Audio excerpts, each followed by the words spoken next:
So clearly I chose the wrong intro file because it has not been May. It has not been May 13th for quite a while. That's the problem. All the thumbnails look the same. But nevertheless, welcome to another week here on the Whiskeyed Gingers podcast. As per usual, I'm your host, Brandon. Generally speaking, you're used to seeing me with another ginger-bearded individual, but we'll get to Chris in a second. But filling in for Chris tonight, if you've been watching the show for a while, you'll remember Bob from a couple years back, but making his second appearance, my good buddy Bob over here. Bob, say hi to the people. How's it going? I think it's been like 2 years, so long time no see to the regular followers. It's been a little bit of a minute, but the reason, this is going to get a little bit more normal as time goes on. So Chris is very close to becoming a dad for the first time. So naturally, it will be a little bit more difficult for him to find the time to get away from the house, the wife, the newborn baby, and come drink whiskey with his buddies on a Tuesday. And I could not be more understanding of that because it's been a little ridiculous how often Chris and I have been able to throw back glasses of whiskey on Tuesdays.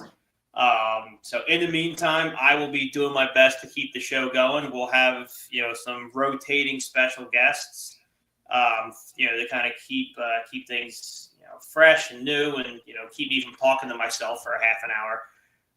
So in this instance, Bob was kind enough to pop on the show and come back again. It'll be a little different than the way Chris and I do it because I told Bob yesterday about this. So we don't have a special whiskey for this week. We're both drinking whiskey and we're just kind of shooting the shit on different topics. And I think this week's one's going to be a lot of fun. But before we get to that, Bob, you and I were talking earlier about what we were drinking, and I got what, for my collection, is kind of my run-of-the-mill standard, just kind of old reliable whiskey, and I believe you said, oh, wow, that's pretty fancy. So can you please let the good people know what you're drinking tonight? Yeah, so I got the Evan Williams value pack from Total Wine. It is 1.75 liters for like $25. That's kind of my go-to when I'm not feeling fancy, so shout out to gets Evan. The job done. We got Evan Williams is the reason a lot of people, I think, tried whiskey off the bat and thought they didn't like it. Yeah, exactly. Exactly. It's a really good college whiskey when all your buddies are like, oh, dude, you would like whiskey. I didn't think I would like it initially, but then I kind of got into it. And then that friend goes out and buys Evan Williams and goes, holy shit, dude, like, who hurt you? Like, why do you drink this on a regular basis? Yeah. It's whenever they ask you what kind of whiskey Coke you want, and you say the rail, that's like below the rail by a tier or two. So it's that's even below, like, I mean, that's dive bar well. That's dive bar well whiskey. I am of the opinion that when you check out with a liter of Evan Williams at the register, they're obligated to ask you 3 or 4 questions just about how things are going at home. that your ID. That your ID. Yeah, your ID, and sir, are you planning on drinking this on the ride home today? Yeah, yeah, seriously. It is the official whiskey of drinking and driving, I would argue. But speaking of drinking and driving, when we were kicking around ideas to talk about tonight, I was kind of thinking back to, the last time we had Bob on, we did like a really fun, for he and I, at least a fun trip down memory lane. And I was like, man, what is a topic that has a lot of depth and a lot of stories for the two of us to at least chat about? And the immediate thought was first cars, because we got ours around the same time. We were two of the earlier people in our friend groups not only have licenses, but also have like wheels right away. And, I see, and you do too now, obviously, you see these kids now in these schools. Bob and I both went to the same prep high school, so we even saw it then. But you look around the parking lots and you see kids getting, brand new cars. For us, it was like brand new, like, not Rolls Royce, Lexus, BMWs, Mercedes. Nowadays I'm seeing all these girls with like $50,000 Wranglers and brand new Broncos and stuff. And I felt like you and I had very classic first car experiences. Like I got a beater right off the bat. You got a car that was older than you. I feel like there's few people more qualified to talk about like what a good first car should be, and what the hell has happened to the tradition of getting a beater to start off with. Yeah. No. So first off, I want to say, since we led with drinking and driving, I was just talking to my fiance today about how one of my earliest memories was going goose hunting with my dad and my uncle. My dad was inside taking a leak, and this was like peak divorce for my uncle, and saw him ripping the fifth of Fireball before driving an hour down south in Delaware. So don't do that, but if you do, be smart about it. But no, so yeah, my first car was the car I was brought home from the hospital in when I was like yay big. It's on the home videos. It's almost like those commercials that Subaru had where it shows like the little kid going home, going to prom, college, all that other stuff. That's what I had. And I eventually traded in at just below 300,000 miles. It was a 1998 Ford Expedition. Do you have a picture of it? I do. I would have to figure out how to get it up on the screen, but it looks like Farmer's Market meets Apocalypse. Do you see to the right of the video icon, there's a screen with a plus sign on it? Yeah, here we go. Jesus Christ, I feel like I'm at work. That, if you click image file, that'll let you share, and that'll let you add the image, or you can just share your current screen. Okay. Image file, there we go. Yeah, that should pop up for us. I remember this expedition fondly. It was, like I said, I bought something that wasn't already in my family, but it was a beater. But you were like the quintessential example of the car you were brought home from the hospital, and your mom had, your dad had, and you had. Like It just worked its way through generations of the family. Yeah, absolutely. So I can't share it, but I'll kind of describe it. So just think like doesn't let you share it? No, I don't know if it's the image file like that downloaded or what. Send it to me. We'll send it to me. I can get it up. Okay. Right. Just send it to the email that I invited you to the podcast with. Yep.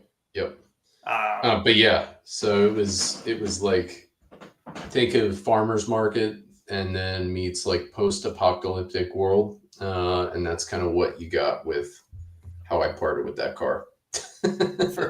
For what it's worth, like before you even got it, it was already on its second engine. Yeah, so it was on, let's see, we replaced the engine in 2011. And then there was one morning I was going to high school, and we had a hill going up from where we lived. And I got like 3/4 up the way of the hill. And then I noticed in drive, I was going backwards, and that probably wasn't a good thing. And so it ended up being the transmission. So 289,000 miles, 2 motors, 2 transmissions. Yeah, there was something about that car that we loved. Yeah, it just, well, you guys, once I get this one up on the screen, it'll make a little bit more sense. But it was funny because, you had just gotten rid of this beloved relic that, we all, kind of worked on and added to and customized and stuff. Yeah. And then the next thing to come into your house was like a casket looking, was it a Mercury or a Chrysler or something? So it was a 2000 Chrysler Concorde. That was supposed to be my first car, but I said, I don't want to be that low. And so I swapped that with my mom for the Expedition. But yeah, that was technically my first car. It lasted for like all of a week, I want to say. And then what else was there? When the Expedition was out, I had that white plumber's van. You remember that? Yeah, I do. I think it was like the E250 or something like Yeah. that. The Ford, and that was the Candyman van. Yeah. Wasn't actually selling candy, but in high school, people like to put sticky notes on there. It did. It didn't not look like it. I'll put it that way. Yeah, exactly. It had windows, so it was, that was already a plus, but not many windows. Yeah. Yeah. What the? You must have edited this because it comes through as if it's an Adobe file. Did it really? Yeah, it comes through as a Lightroom file. So at some point you had gotten into photo editing. Interesting. It was probably me in high school thinking that was like, The best. This is my car with all like the bumper and the lights and everything. It's so badass. Yeah, I'll resend it. Yeah. Yeah, if you can send it as a non-Lightroom. But while we're waiting for Bob's, I do have mine ready, and this will kill some good time for us to get Bob's picture straightened out, because some of my favorite memories with my first car involve Bob strongly. So let me see if this will get pulled up. Yeah, there she is. Oh my God. So both Bob and myself had first cars that were older than us.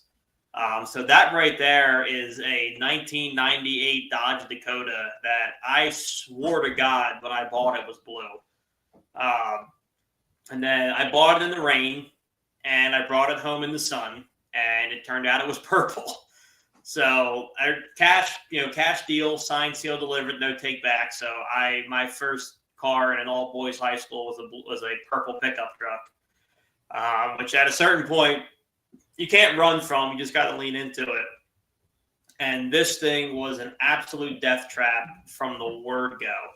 I mean, I had my exhaust fell off on the highway. You would have to, I had the steering wheel at a 90-degree angle to go straight. I'm trying to think what the four-wheel drive never worked. The transmission fell out at one point. Like this heater core. The heater core. I'm going to get to that one. That's what we're going to spend most of the time on. It left me at school a couple of times with what's it called? Ignition problems. Like this thing left me all over God's creation. It was the most expensive Dodge Dakota in the history of the world. But probably its most famous moment was, and it was helpful to have. Like, I mean, when you look back at it, with you and I running the side business that we did, one of us needed to have a pickup truck. And Fortunately, we did have one. It was just a piece of shit. But Bob and I were running a landscaping company, and we were heading out to basically Atlantic City to pick up a new piece of equipment. And at the time, you didn't have the trailer yet. So we had to take my, POS Dakota 2 hours and change each way down the Atlantic City Expressway. Yep. And at this point, there was a heater core leak, which, I'm getting into the weeds. But for those of you who aren't automotively inclined, essentially what it means is rather than my air conditioner or heater pumping air into the cab, it was pumping antifreeze into the cab, which is very toxic and makes you very sleepy. You have a headache, and you also can't see out of the windshield. So that is the exact moment where if you're on the road trip and you can't see out in front of you, you absolutely want one of your best friends riding shotgun calling out the turns. There was a point, and I'll turn it over to you for a second because I only know one perspective, but there was a point in the trip where we were loaded down. We had a big lawnmower strapped to the back of this thing with no forward vision, and we're driving down the expressway, and I'm listening to you call out, "Hey, merge, 3, 2, go. Okay, clear on your left. Go, go, go." Like, I mean, you were rally driving the hell out of this thing, and I was flying blind. Yeah, no, it was almost like best way to put it is like in the old school horror movies. There was one, I forget what the name was, but there was like a fog, and it just kind of like crept up on the town or whatever as like time went on. That's how it was on your windshield, man. Like it was just slowly going up and up and up, and then we're like, oh man, we got to do something. And yeah, like you said, it was like a rally car. The one dude is just sitting there figuring out where to turn the wheel, and then somebody else is like looking at the map, and they're like, oh man, there's a hairpin turn here, so we got to go this way. And and then what else was there too? And we were riding around North Wilmington, and one of us was riding in the back, and we had those stupid flyers, and we were just going around all these ritzy neighborhoods and dropping them in people's mailboxes. And quite frankly, knowing the HOAs now, it probably was something we shouldn't have been doing, but I can't believe nobody called the police. Yeah. Like, when you look back, you're in high school, so you don't know any better. You think you're just being aggressive and entrepreneurial and all. But, for those of you who don't understand Delaware, I'm not going to get too into the weeds, but I'll suffice it to say, like, Bob and I were in Joe Biden's neighborhood, going door to door with him in the back of a pickup truck, putting flyers in mailboxes. Yep. The fact that nobody called, if we were lucky, the HOA, the fact that no one called the police is completely beyond me. And what's even more stunning is that we booked a job. Yeah. That's a different story for a different day with that one when we got the check on that. But yeah, that's a whole other one. But yeah, the fact that, and that's the cool part. That's what I think. I want to get to yours before I start pontificating about where we've gone wrong in the world. But I am able to load these now. So cool. Let me fire this one up here. This was what was lovingly referred to as the Sexpedition, for no reason whatsoever. But this was what little Bobby came home in. It was a family wagon for the longest time, and then in our super fancy, expensive prep school filled with imports became the Bob wagon for all of high school and in a lot of college.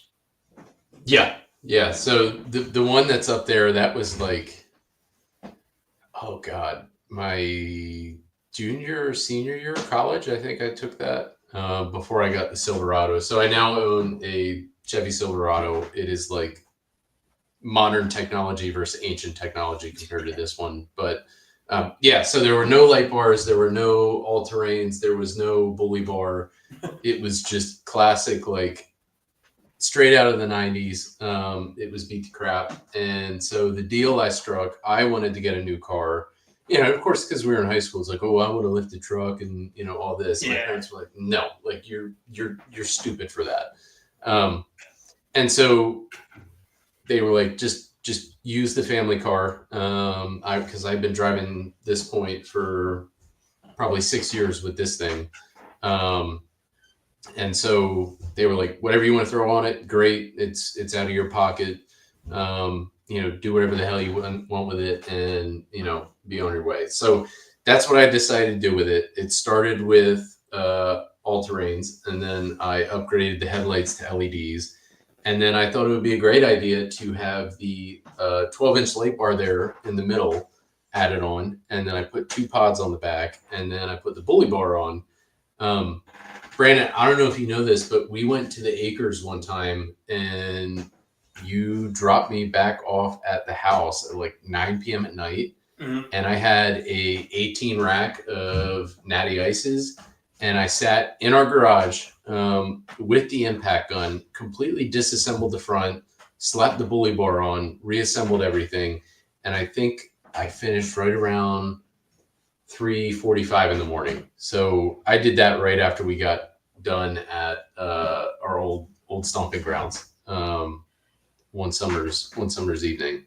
And that's even like what was nice about this car in particular. Well, really both of ours, because there was really 4 of us in high school who all got beaters, who all kind of had to make the best of what we were kind of saddled with. So we'd all just work on each other's cars. And the bully bar was a fun one for sure. I remember the light bar and the pods too, because me, you, and our other buddy Frank did those. But the one that will always stick with me, especially looking at everybody now, we've all ended up with with good jobs and nice salaries and house. In your case, you own a house and all. But I look back to when you wanted a new radio in this car in particular, and between the 3 of us, nobody could piece together. We must have done it in the off season, but nobody could piece together the funding to go get a radio. So for the longest time, and I don't remember if you sold it this way or not, but there was a boat radio running the Expedition for several years. Yep. It was a, I don't know the exact model of boat, but there was a boat radio in there.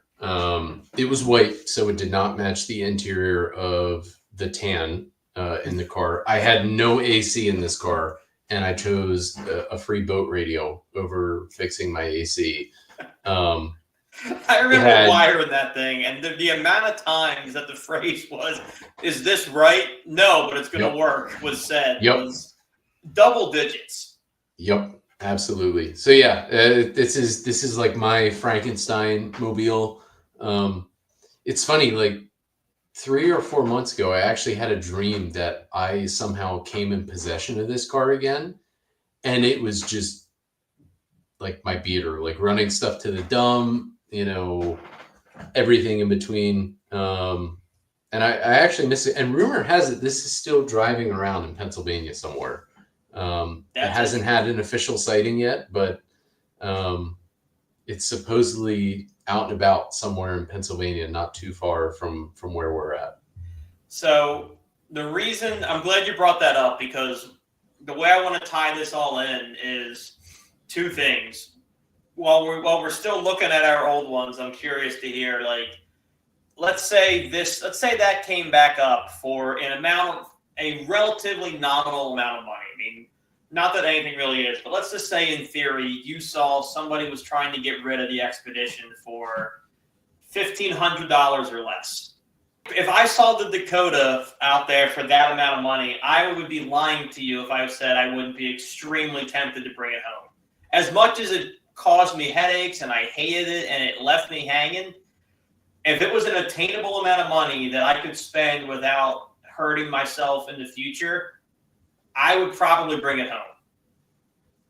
So 2 engines, 2 transmissions. Yeah, I would want it back. I don't, realistically long term, probably would be kicking myself in the butt for it. But I think to just go and cruise around with it and not beat it too much, like a daily, like I had it, or you had yours. I think 1,500 is, well, I traded it in for 500. So, I mean, that's the one car, I guess, that has appreciated over time since, the past 4 years. But yeah, honestly, I would say if it was just, $2,000, take it or leave it, nothing for a couple of years goes wrong with it. I would say that's more than that car ever owed us, Yeah. And that's that. I'm kind of the same way. Like, for me, the sentimentality would be worth close to that. Like, just to sit in the driver's seat again, and I mean, not for ever or anything, but just I feel like if I hopped in that truck now, I would have so much more fun than I even did then, because it would almost just be like, man, like, it would just bring all that back. Like, I'd be paying $1,500 to $2,000 or whatever, just for whenever I sit in that driver's seat to be 16 again or whatever. And I mean, not that I want to go back to being in high school, because I love life the way that it is, don't get me wrong, but the driving aspect and the freedom aspect of it, I think it'd be cool to just dial the clock back, and just, vehicles have a cool way of doing that. Absolutely. But it brings me to my last point, because we're at 25 minutes I want to end on. Do you think that kids now, where where safety is a priority, where reliability is a priority, where like all these things matter, like, I don't think I would look back as fondly on my first high school car if it was a 2016 Civic as I do that it was, a beater that we had to kind of build ourselves in your case, or like a death trap that we managed to survive in my case. Like, I don't think I'd feel the same way about it. Yeah, I agree. I would say I felt safer in that car than I did my new one. from one reason or other, whether it was just bulky or what. But there's, I look at that car, right? You could fit kegs in the back. There's been times where, you run somewhere and it's like, oh shoot, like, hotel room's too expensive, and you just plop the seat down and crack the windows, and you hang there. So I would say definitely that if I had the truck that I had now, because that was right around when we were in high school, I don't think I would look back as fondly on it as, the Expedition. That's just me. Like I said, there's a lot of family history tied to it, but I don't know. There's just something about it that, you can't really shake. Yeah, it would just be transportation, which I feel like for me, every car since has kind of just been transportation. Like that was the only one I really ever had like an emotional connection to. And I just feel bad. I shouldn't say I feel bad, because they're going to have way cooler cars than we did, or way more like modern cars than we did. But like not having that feeling, I kind of feel for them a little bit. Like it's more sensible to have like a Prius or a Corolla or whatever, but it's not going to be the same memories of, breaking down and calling your buddies to come tow you out, or, hey, this broke, like, can you help? Or, sitting in your buddy's garage and putting a boat radio in your buddy's car because we can't find anything else. Like, I do feel bad they're not going to have that. Yeah, well, I even remember too, before the boat radio was put in. Did we put bags on it? So we put airbags on it too, for the suspension, and then we made the airlines as part of the nuts on the license plate. The license plate. Yeah, that was like that's fancy. But yeah, we had airbags on it. But I remember it was my first time driving it to school, and I thought I was, more or less a badass, because it had the old cassette player in it that would hook up to your phone. With the old like with the wire sticking out. Yeah. And so, you're sitting there and you're getting ready to go to school at, 7:00 in the morning, whatever, and you're sitting there like trying to fiddle it, get it to the right station, and then you're putting on your chief key for whatever. And you're like, this is cool, man. But no.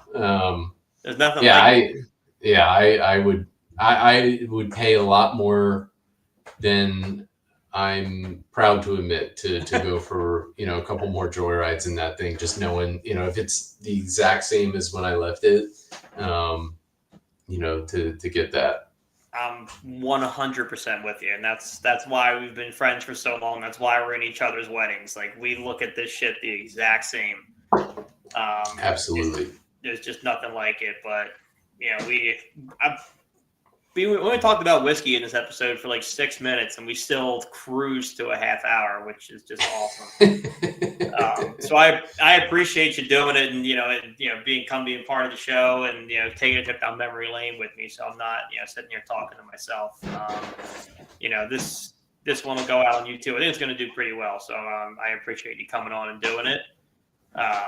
We got to get Bob some better whiskey though. So if you're one of the brands that's hooked Chris and I up in the past, as much as I appreciate the love and the support and you sending us bottles, hit me up and let's see if we can get Bob some as well, because we can't have a regular contributor to the show drinking Evan Williams. I'm going to need y'all's help on this one. Well, hopefully it won't take 2 years for me to come back on again, but I appreciate you having me. This was a lot of fun. Absolutely not, brother. Well, until next time, whether it be with me, Bob, Chris, Ryan, Jeff, any one of our other guest hosts, I'm Brandon. For today, that's Bob. This is the Whiskey Gingers podcast. We'll see you next time. Cheers. Later.